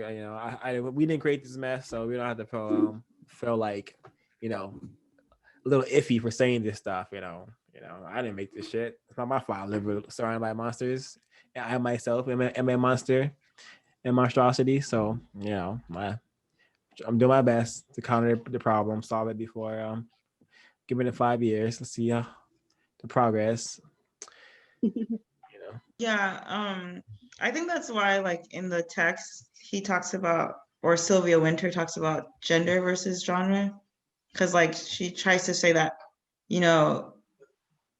when we lived maybe with when we weren't in contact with white people, then yeah, you could see splits in terms of male and female, but really the split right now is really between I think she says it in there as the native and the colonizer, but really it's the white and the non-white. And so I think we have to really think about how we navigate those spaces. Oh my God, I sound like one of those those people. But yeah, and I think sometimes people just talk about things and they don't actually they'll be well, Black men are abusive. But then he goes in the book, he literally goes through statistics that show Black people abuse each other equally. And that Black men are oftentimes, if you include prison rape, Black men are actually, or Black males are raped at similar rates to women, to Black women. Yeah. And so because it's honestly because there's a huge portion of Black men that are just incarcerated, and also there's 1.5 million Black men that are missing in America, that a lot of the statistics that we see about Black men are really not even correct. And sometimes people just think, well, I see Black men being abusive, but they'll see a Black woman, abusing their child, because that's a very common thing. And they won't consider that to be a product of their gender, right? It's a product of her circumstances. And I think we need to view, I think Neely Fuller talks about different types of violences, and I forgot what he calls this violence, but it's a specific type of violence. Immediate power. Yeah, immediate power. It's not institutional power. It's the immediate power that you physically have over someone. Mm-hmm. But that's not the power that we're really talking about when we're talking about patriarchy. So I think defining things and really understanding the statistics is really important. Yeah, because I want to give an example. Because if if Shamika calls the cops on Jamal and they were fighting each other, it's a high chance both of them is gonna go to jail because the system is not designed to protect either of them. Whereas if like you know, Brittany, no, not Brittany's not white enough. Whereas if Karen, if Karen White calls the cops on Jamal, 10 times out of 10, Jamal's going to jail, for domestic, even if they're fighting each other, Jamal's going to jail. And that's how the system operates. We don't have any systematic power, just immediate power. Jamal and Shamika could knock each other around, but when the white supremacists come knocking on the door, a race soldier, police officers, so they've been called, the system's gonna hurt. Mm-hmm. All right. So one thing that I wanted to point out again was that stood out to me in that statement was, to suggest that Black males are in fact gendered patriarchs is an erasure of the actual facts of anti-Black existence. Not just saying, Black man or just Black man's existence, but the whole existence of basically racism and white supremacy. To suggest that Black males, that Black patriarchy exists, you are essentially saying racism and white supremacy does not exist. Yeah, that's crazy. Yeah. I think that's a great point, and you saying that should give us like our antenna should go up of how the white supremacists play every angle, like because we have like this cute, Black feminist, who's trying to like stop the destruction of women. I think that of Black women. But this is actually carceral feminism is a real thing. Like feminism has actually like caused and further the destruction of Black people. So the white supremacists play every angle. So if the movement is not countering racism and white supremacy, you should be highly suspicious of it, and especially if the movement is aligning you with white people, the people who have historically ate, raped, and destroyed you. Not you should be suspicious of that. How are you gonna The delectable Negro. the delectable Negro? Yep. Yeah. Jeffrey Dahmer. It's just in their nature, perhaps. So I wanted to pose a question. Michael Bailey was. Oh, go ahead. And I was going to say, process in the nature. Michael Bailey would say that it is in their nature to be extremely aggressive and extremely anti-sexual, and to like still like have those barbaristic behavior patterns. And this is from Michael Bailey, the Iceman Inheritance. Not making this stuff up. This is from the serpent's mouth itself. Right. Thanks for sharing, Trey. Ash, you're gonna ask another question. Yeah, I was gonna say, like, from the Black feminist perspective, like the two, I guess two or three main reasons that they say that there is a Black male patriarchy is because one, like what we were talking about, because Black men abuse Black women more, which that's technically not shown to be true.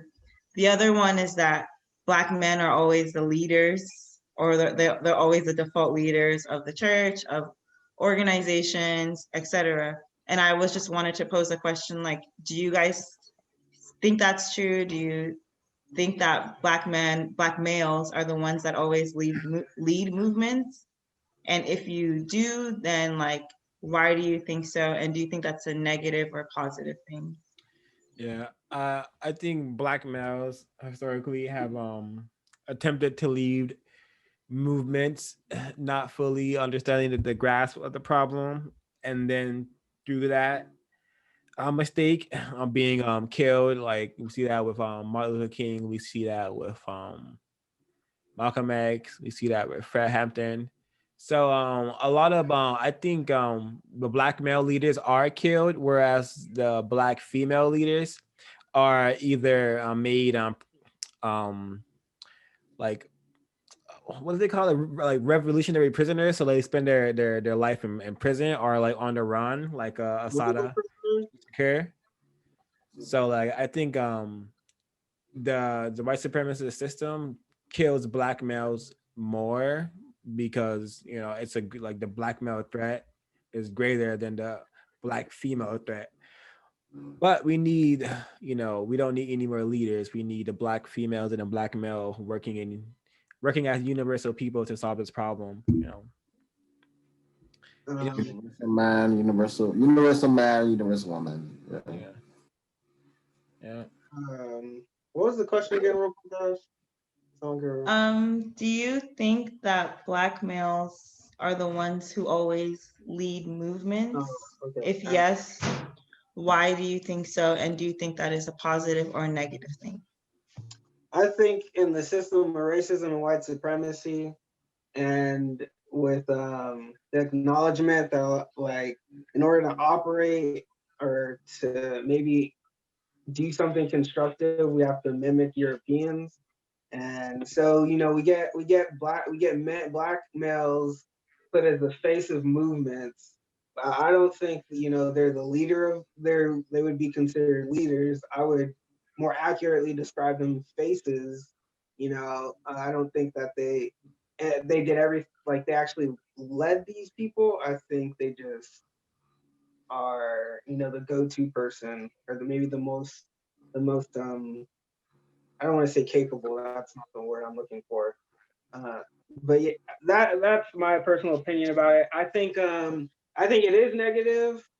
Uh, Books like The Miseducation of the Negro, the Code Book, have shown that leaders have really caused Black people to end up in the condition that they're in, because when they lose those leaders, they're lost and they don't know what to do.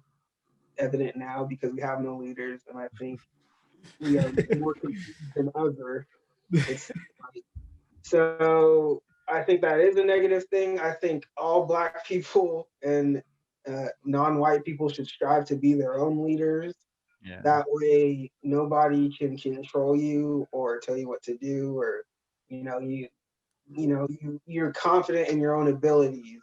And I also want to mention too, since we do have some non-white people here, why we always Oh no, we don't. No, we don't. We don't. We don't have any more non-white people here. I mean, we don't have any non-white, non-black people here. No, I'm just saying. I want to explain why we use the term black man so greatly. Racism and white supremacy affects all non-white people on the planet, but it is most Black men and the Black race. The dark skin, the people with the darkest skin feel the most pressure from it. So you can see, the greatest example of racism. Yeah. Yeah. I want to answer the question. I think during like the I don't know what era to call it, but civil rights and Black Panther Party, all the free people movement, all these. I think back at that point there was some type of there was something happening where it could have been positive because a lot of people were being inspired, and once all those leaders were killed and like the Black male leadership kind of became like only found in churches, I guess, because if you consider that Black male leadership.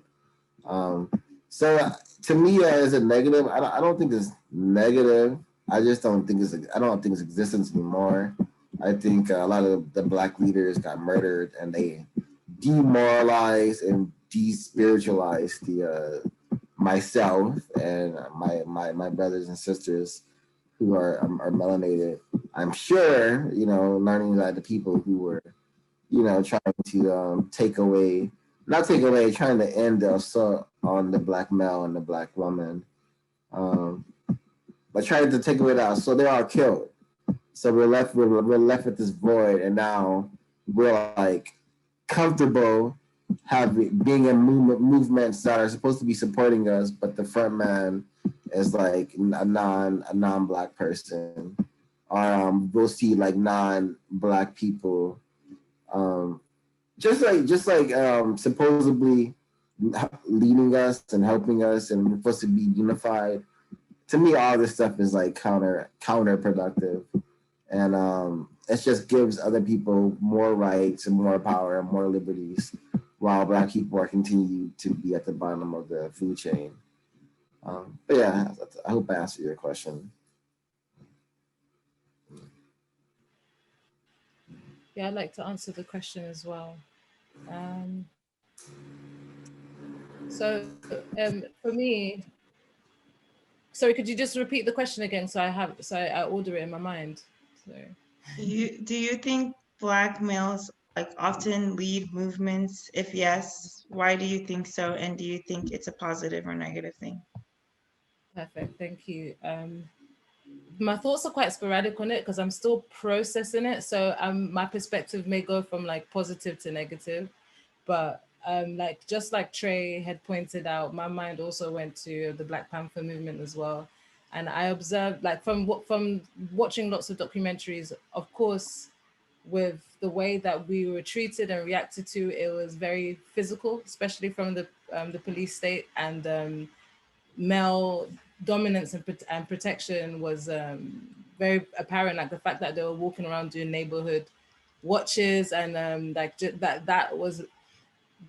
a beautiful surge of energy, I would say, that in the environment that would start making people feel some form of security to enable them to start actualizing or planning or just feeling like they have some form of security. But into but which of course is why I stamped out, which is why I think is a positive thing. But also I believe like a lot of movements, especially civil rights, Black women are usually the ones that do start it, are like organizing it, even if it's like behind scenes. And I wouldn't say that it's necessarily only ego driven, but I do also feel like women can be forgotten, or like of course like Swa said, prisoners of war. But women could be, I don't know how to the point I'm trying to make is that I don't always think the leaderships are based that from history's observation. Like in like let's say the role of a pastor or majority pastors being Black males, I feel like when it's the Black community, the Black male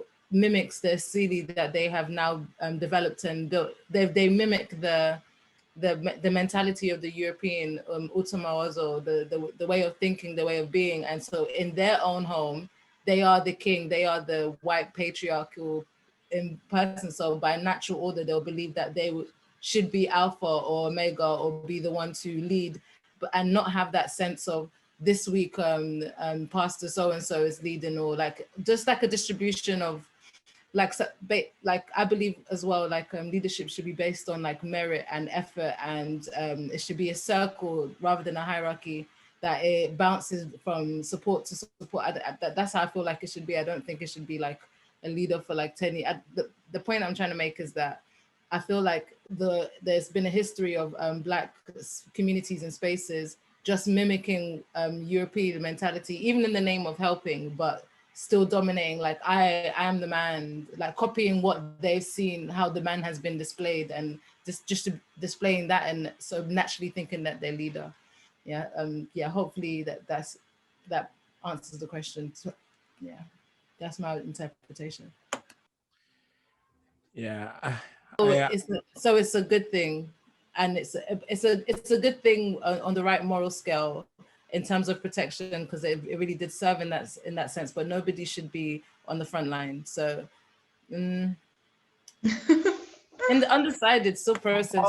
Let's follow the logic. Can it be a good thing? Does it produce justice? No, it does not produce justice. Leaders, according to compensatory logic, is not constructive, because it just, the white supremacists, they know that they can prop up a leader for Black people in 2 seconds, and then if that leader gets out of bounds, they can just kill them, or put that leader out of power, or cancel them, or whatever. Yeah, that's crazy that you said that right now, bro. Because I was literally thinking about that right before you said it. How they can just they can turn anybody into a leader tomorrow.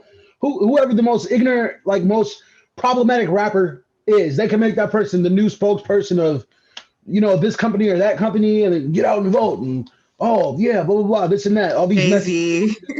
Come on, man. Come on, man. Like I don't look at entertainers. Like I learned a long time ago to stop looking at entertainers to lead me. I don't need somebody who's clearly detached from my situation, because they're not living the reality I live anymore. So they can't understand what I need to pull myself out of situations that I'm in. So I need to be around like-minded people also, who are also able to help me understand things I didn't understand before. Like, although I haven't been, a part of the book club like I should have, like I should be, the limited information I have is so fucking beneficial, and everything else is kind of, it just doesn't matter. Like a lot of bullshit like escapes me now. You know what I'm saying? Like I know. Look at me. Oh, everybody, I don't read books. Like, no, man, but it's true. Who gives a fuck who the next leader is? They're always back behind somebody. Like, they're always back behind somebody. Like every time. Like you did. Like I don't know, man. That shit just really that really spoke to me just now when you said that shit, man. That shit kind of pissed me off, low key, because that is what they do. They just prop up new people. Colin Kaepernick was the guy. Like, I know. All right. Sorry. Oh, go ahead, Mary. So yeah, speaking of leaders being selected, it reminds me of a conversation I had about I believe it was Zimbabwe. Who is the president? Is it Uganda? Mugabe. Wherever Mugabe is president, when Uganda was fighting for their space and independence, the person, I need to remember his name. He's an important person. I'm gonna go and find that name. I've written it down somewhere. But one of the male soldiers and fighters that led them to basically be independent, like literally fighting the British colonies off their space. They wanted him to be president, but instead Mugabe, who had studied in England, Russia, and some parts of Africa as well, but he basically had traveled and studied. The British Empire allowed him to be president of Uganda, and rather than the person who had basically led them to their independence and freedom. And I just thought that, of course, they don't want a leader who literally has shown the physical effort of fighting for his country, and they chose Mugabe, who they thought would be easier to manipulate or control. But of course, he showed them that, yeah, I may have been educated in your town, but I wasn't born yesterday, which was really good. But just learning that information, I'm gonna try and find the name and I'll drop it in the chat. But just learning that information made me really, it just made me really realize how selective they are with the leaders. Like even Nelson Mandela and Winnie Mandela. Nelson Mandela was elected to presidency under the terms that Winnie Mandela would never run for presidency because of the power in the action and movements that she helped pull to bring Mandela out and their fight for freedom. And it just there's a pattern of either silencing or offering a bargaining plea as an exchange for a lesser fighting force, or a lesser display of the masculine energy at its highest potential. Yeah, I agree with that.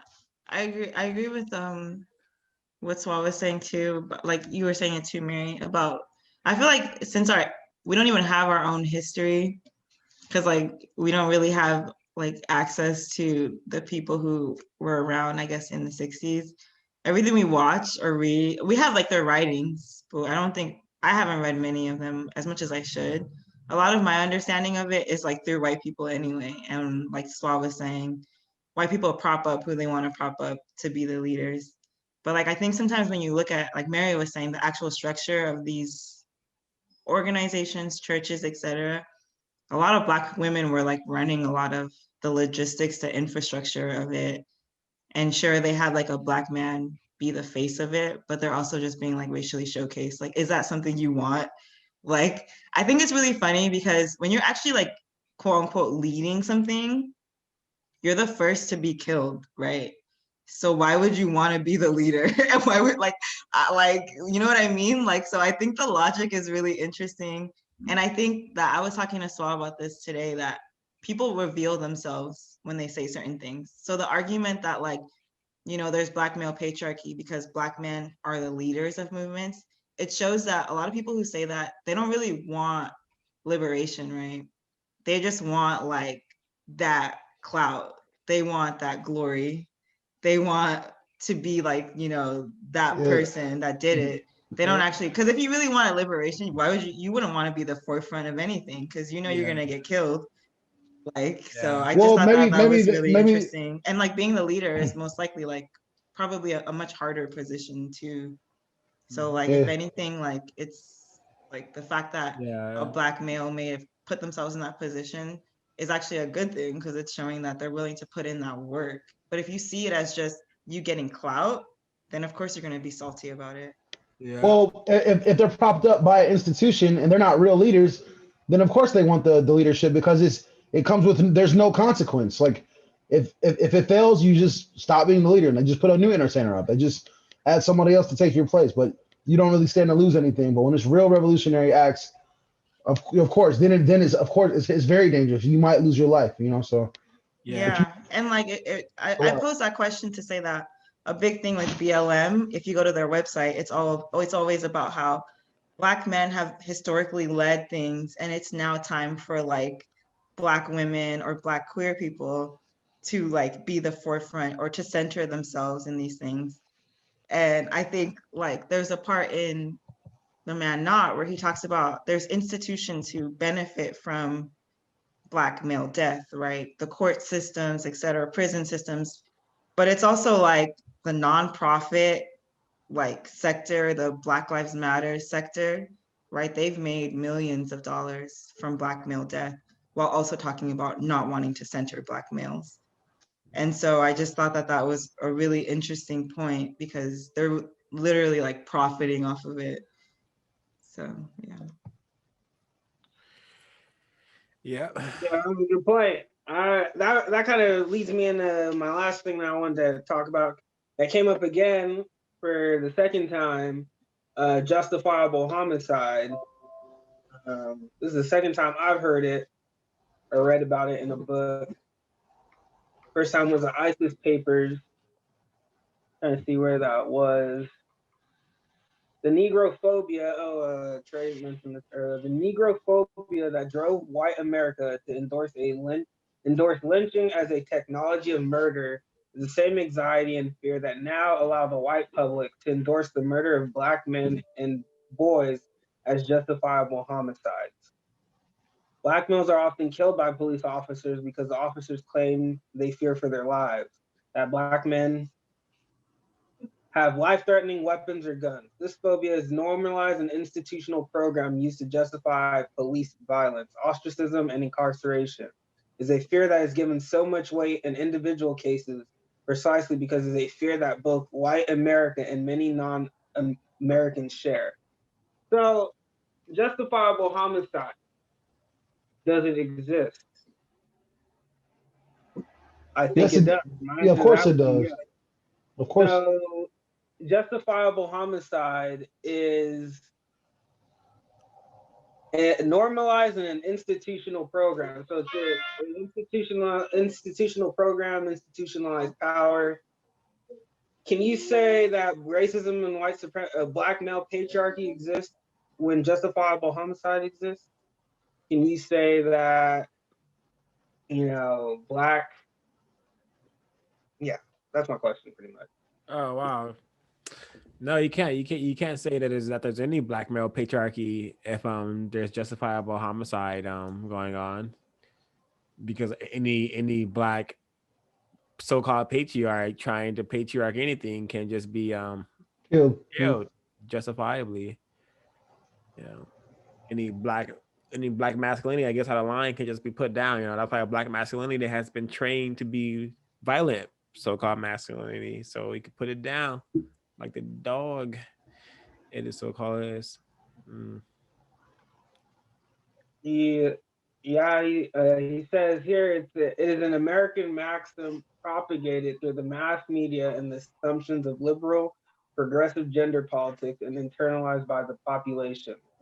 Black, white, male or female that consume these mythologies and images. So me, it's like every day we're seeing, what's the solution to justifiable homicide? How do we solve justifiable homicide? You solve the problem of racism and white supremacy. I kind of wonder though, but even then, would that stop justifiable homicide? Because if you replace the system of white supremacy with justice, of course, I promise you that. I'd hope so, man. But the culture of gun violence, especially, I don't know. I can only speak in like relation to where I live and what I know. But gun violence is so frequent and rampant from where we're from. You know what I'm saying? So like, I feel like that's, I don't know, man. Maybe I'm not worried. Where do you think gun violence comes from. White supremacy for certain, no doubt about it. But just because, I guess that's my question right now. When white supremacy is gone, do you think that the subcategories of white supremacy will just disappear with it? I don't think so. What I think subcategories? everything that's rooted in racism, all these. Second question. Oh, sorry. What was he saying? Jay, very quickly, Jay. I had a conversation with one of my homies along those lines, saying, the problems that we face today, in white supremacy, would we still have those same problems if white supremacy was, not a thing anymore? And I think we still would have problems, but they would I just be agree. different problems, I Yeah, don't think they would necessarily be the same problems we experience Call now. them problems, maybe challenges. Yeah. Yeah. I guess challenges might be the right word to say, but even still, because white supremacy is here now, and once it's gone, it's going to be so much bullshit left behind. But Jair, think about like where a lot of problems come from. Like even before white supremacy, it's like scarcity of resources and the allocation of resources, right? Right. And that's what a big issue was in the past. And we live in a time of absolute abundance to the point where people throw away 40% of their food. If we didn't exist under white supremacy and capitalism, there wouldn't be people have enough resources to live on. There's enough homes for every person. A lot of the issues that happened before white supremacy were based on a scarcity that we probably don't even have now. A lot of the scarcities we have right now are manufactured by white supremacists, manufactured scarcity. So you're on the money for sure. Yeah, a lot of crime is because of lack of resources. Yeah. If people have those resources, it's gonna be a lot easier. I don't know, when you look at countries like those white countries like Norway, etc., there's an allocation of resources where everyone in Norway is a millionaire. People in Norway aren't out here killing each other. They're probably just killing when brown people come there or something. You know what I mean? Yeah. There really is something to say about one, allocation of resources, and the psychology of white supremacy that makes us really just want to kill. I also wanted to add too, and just to answer Jair's question, especially specifically for gun violence, specifically for gun violence and white supremacy. And the answer to that question, from my perspective too, from my research as well, is that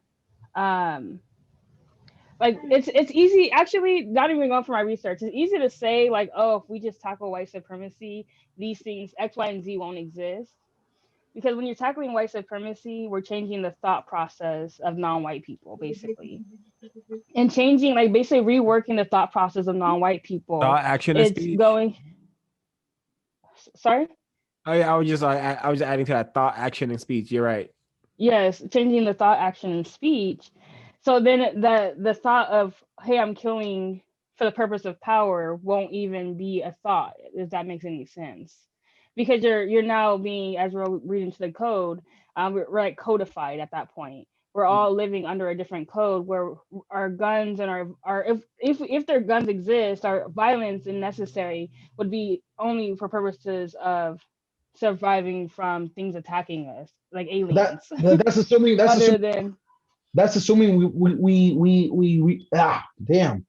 we reach critical mass. It's assuming that we reach that, because without that, then this conversation is I don't know what this is even. You know what I'm saying? I'm not trying to be funny or dismissive or pessimistic or negative, but it's just if enough people aren't on the wave, because a handful of people is not going to be enough. It's not going to be enough to make the difference. It has to be everybody or majority.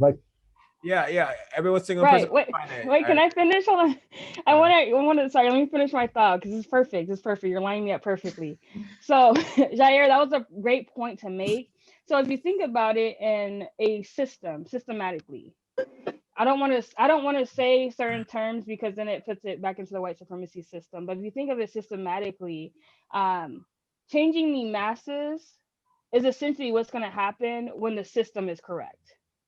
Right? When you correct a system that is broken, or create a new system for the instance of white deleting white supremacy, that is how you create the masses. But I understand those outliers where you're like, oh, you might can't reach them.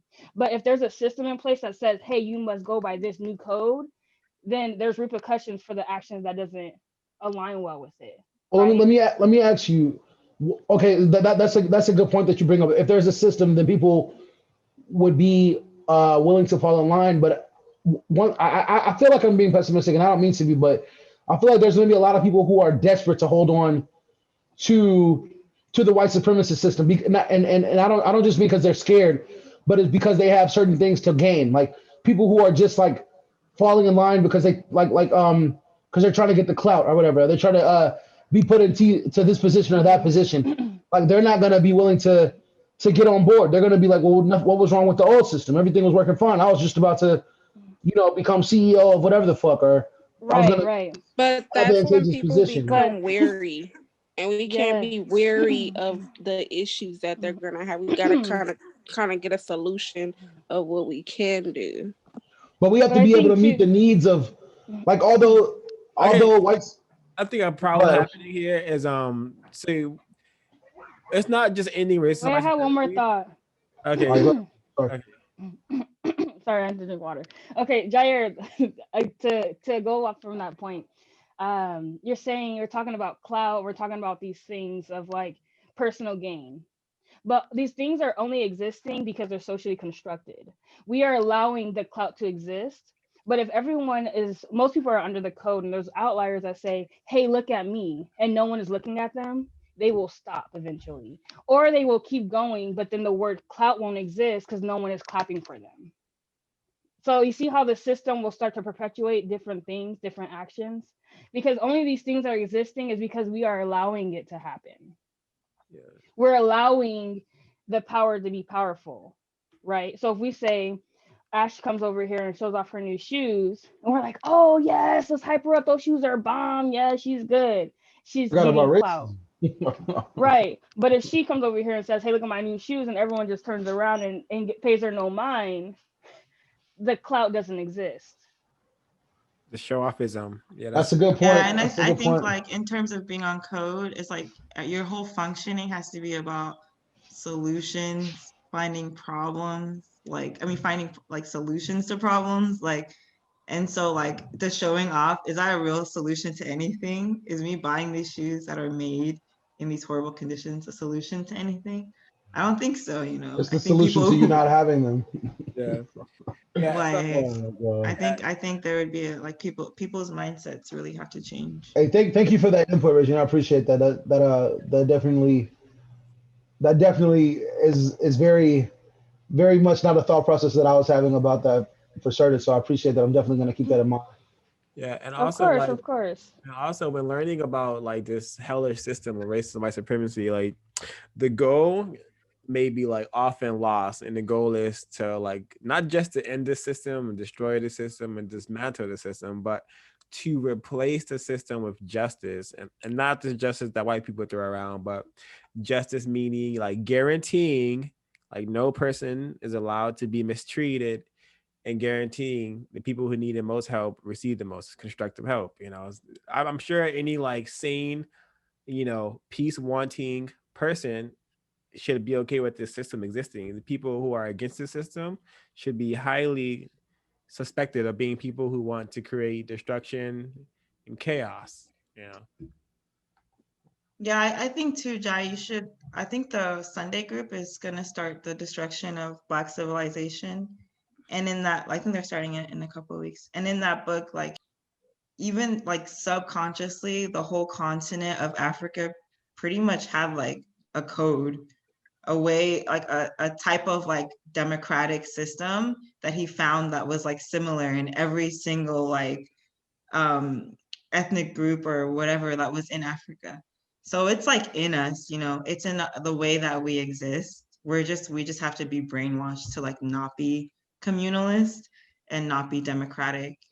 And so we have to like undo that brainwashing, because I think And that it's hard. it's a lot easier when you're being constructive to get people to like work together than it is to like be selfish, because if there's an actual like consequence to being selfish, right now there's consequences for helping people. Like if there's consequences for being selfish, then I think you're a lot less likely to be. It's facts, low key. That is crazy. How are there consequences for offering help and assistance to people who need it? Like, I don't know. That's crazy. So, do we have any? Should we get into closing comments or on the man not? I'm down. That book made me feel like I was way out of my depth for sure. Like, not the book, but the pages we read. It made me feel like I was way out of my depth. Like, there's a lot of things that this author's talking about that I have no idea, and I feel like I really need to No, to gain more knowledge to be able to, because I feel like should I continue to go forward with that, I'm gonna be like fucking lost. Like I don't know what this guy's talking about. Like the things I did know, I knew, but the things I didn't know, I really didn't know. So I was way out of my depth on a lot of this. So I was like, man, like Well, a solution to that is, I know you actually. live with two people who have two copies of this book, who would gladly read it with you and discuss it with you. So if we're talking about solution-based thinking, I would say that would be a great solution, is to say, hey, do you want to read it together? We could read a couple pages together a week. Yeah, or the book club may even read it. You know, we have a whole book club that reads books together and like help each other understand it. But I digress. I would say it's very academic, Jair, so I understand where you're coming from. You know, it's very academic, very white talking, very white intellectual vibe from this that not easy to understand at all. But you know, that's why we read it as a group and we talked about it as a group. Or So yeah, my closing comments are just like, wow, man, not I appreciate any victims of this system like producing constructive information for me to add to my arsenal of knowledge and like coming up with ways to like solve this problem and like getting people to understand that we have a very, very serious problem happening, and the problem is racism, white supremacy. It's a war that has been waged against um black people for a very long time, and I just happened to be born with black skin, so that logic tells me I was born to help to solve this problem. And yeah, simple put, I learned a lot. Like, we don't have, black males don't have genders. We're a genre. We experience genres of experiences. We have the hood experience, suburban experience, the make it out the hood experience. We have various experiences, but like no full like access to being a human being. oh, god damn, bro. I feel like this is like a fucking racist RPG or some shit, bro. Oh, bro. God damn. Yeah, it's like, you better read these knowledge books to avoid the racist attack from the police officers. Damn, bro. Yeah, man. Even that, you never protect it. There's an Yeah. algorithm that could take you at any moment. Facts. The police might fear for their life and shoot you to fucking death. So, it's a real life out here. This shit is crazy. Yeah. Anyone else who likes to give closing comments? Yeah, I'll go ahead and do it. For my closing comments, I enjoyed reading this. Very dense, but after talking about it, I understand what I read a lot better. Very definitely very stimulating. I would love to, probably get my hands on a copy of this or something like that. Also, for my closing comments, and for maybe some of us who maybe want to understand what exactly this guy's talking about. This isn't the first time I talked about this, but the conspiracy to destroy Black boys, I think that would definitely give you a lot more like relatable and very much more understandable and like measurable ways that, the Black man is being under attack. So he'll give you like examples in real life, day to day. So something that I think that perfectly coincides with this reading, and I would suggest everybody who didn't understand it or doesn't or wants to, maybe further their understanding. Maybe get a visual. Yeah. Yeah, and that's on YouTube. I also I agree. It's very constructive watch. Talks about how demand nodding is happening in the classrooms. And in the homes. and in the home. Yep. For sure. Are we popcorning for closing comments? And I'll do it. Yeah. Yeah, I'll go. Okay, go ahead, Mary. Yeah, for me, I really enjoyed this read. I cannot wait to further get into it. I think academic texts can always either be like jargon or like really like good information, and this is one of the ones that you take on a lot. You don't have to like continue like go and read all the different references to make a point. They have a lot to say, and then you can see that they have passion in this. And I just wish this is the type of academic readings that I was doing when I was studying for psychology to understand the Black male's mentality. But yeah, but I'm doing it now. But I just wish that this had come to me at an earlier stage in my life.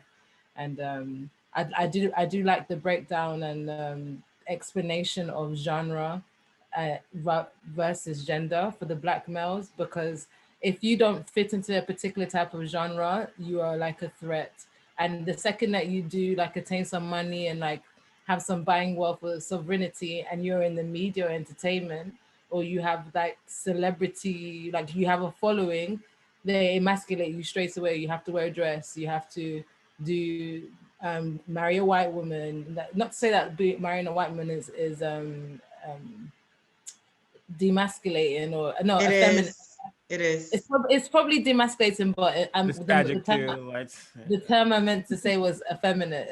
Not to say that it's effeminate, but it's like you're just less of a threat. You're not power. You're not gonna exude power, or your mentality is not gonna build towards revolutionary thinking. That's not gonna be your dying thought if your life is it's not to say to make your partner happier, but if your partner doesn't even have realms of, if it makes your partner feel bad for you to even talk about Black stuff, you're never gonna get there with this. That was the point that I'm trying to make. But yeah, I really enjoyed this read. I love that breakdown of genre versus gender, and I'm gonna try and like apply it more in life. Like actually just break, like really and truly, it's intersectionality. Like how we talk about intersectionality with females, or how many intersections can you have tick off on a sheet. That with Black males, it's more like intersectionality of power. Like do you fit into, like have you been scrutinized mentally? Have you been physically abused to have in certain ways? Do you have both?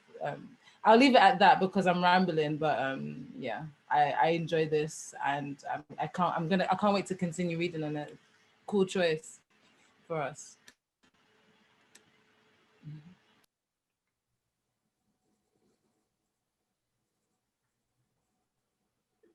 Carice, Ezra. Well, it's probably more that Black masculinity is more not toxic. As reading the ISIS paper, I guess reading this insert is more in depth. Um, just to embrace the Black men, that the things that they or how they carry themselves it's okay if we kind of uplift them as well as ourselves, and not to always pin each other against each other, but to work together by first educating ourselves and then trying to understand what's going on and then come to a solution. So that's why me, in reality, I don't argue like how I used to anymore. If that makes sense. I pick and choose my battles. Everything is not worth fighting for. There's a main focus in this situation. So that's why I don't have the issues that I usually used to have. So once we come into that conclusion, I think things will get more better. We'll fast forward into a better future for ourselves as well as our children.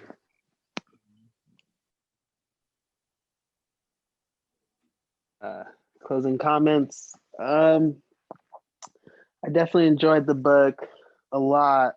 I want to comment on you guys' comments about it being very dense. I didn't know what you guys meant initially. But yeah, definitely, it does take me quite a while, like 2-3 times to read a sentence to fully comprehend what it's telling me. So I definitely have to go back and take another swing at it. Um, but yeah, as far as I definitely enjoy reading things that talk about Black males in America and their role that I guess has been created for us. But yeah, I mean, very informational stuff, and it feels good reading stuff that makes that links everything up and makes sense. So I'm definitely grateful for reading this today. Thank you guys. Well said. Anyone else would like to share closing comments? Yes, I yeah, have. Oh, go ahead, Rick. Okay, I have a quick closing comment. Definitely this article, as I mentioned before, is very dense, and I very much appreciate it for its denseness, because oftentimes when information is given, it's kind of one of those things you can brush off. But after reading this has like solidified and supported the statements here, which is very important when talking about especially Black male identity, Black people in general. um, there must be support for most of us to believe, or even to just not think twice about. But anyways, going back specifically to the article, I enjoyed the fact that this was specifically talking about Black males, because oftentimes they don't really get much of information. It's just like, oh, let's talk about gender. And as we learned here, gender is talking about women and white men. So this is a perfect, not perfect in its nature, article that I would love to share with others about Black males and continue to read, because it's very important for me to know this information as well as all of us. So thank you again for picking this particular excerpt. It's very well needed.